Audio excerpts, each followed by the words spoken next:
शहापूर सापगाव रस्त्याची दुरावस्था झाली आहे, त्यामुळे मार्गात मागील अनेक वर्षांपासून रस्ता दुरुस्तीची मागणी होते। त्यासाठी आंदोलन देखील झालेत, मात्र प्रशासन साफ दुर्लक्ष करते। त्यामुळे शहापूरच्या तरुणांनी रील बनवत रस्त्यावर पडलेल्या खड्ड्यांमध्ये आंघोळ करत या प्रश्नाकडे लक्ष वेधलेलं आहे।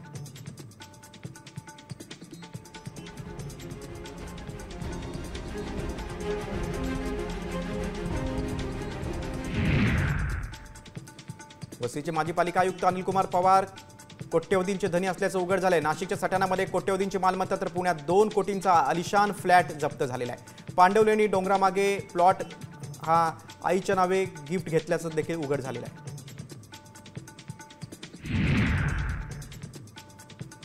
नालासोपाऱ्यात अंमली पदार्थांची तस्करी करणाऱ्या एका नायजेरियन नागरिकाला अटक झाली। त्याच्याकडून 18,43,000 अंमली पदार्थ जप्त झाले। तुळींज पोलिसांकडून ही कारवाई झाली आहे।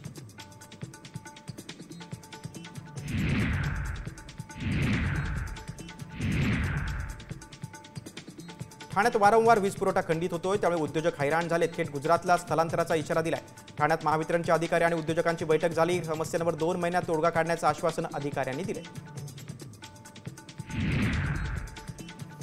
वसई विरार महापालिकेमध्ये काही तरुणांनी भूत आंदोलन करत पालिकेला जागृत केले। पालिकेच्या स्मार्ट उद्यान विभागानं बेणापट्टी स्मशानभूमीतच चक्क खेळण्याचे आणि व्यायामाचे साहित्य बसवल्यामुळे आंदोलन करण्यात आले। धन्यवाद मानायला आलेत मॅडम की त्यांच्यासाठी खेळण्याची सोय स्मशानात केली।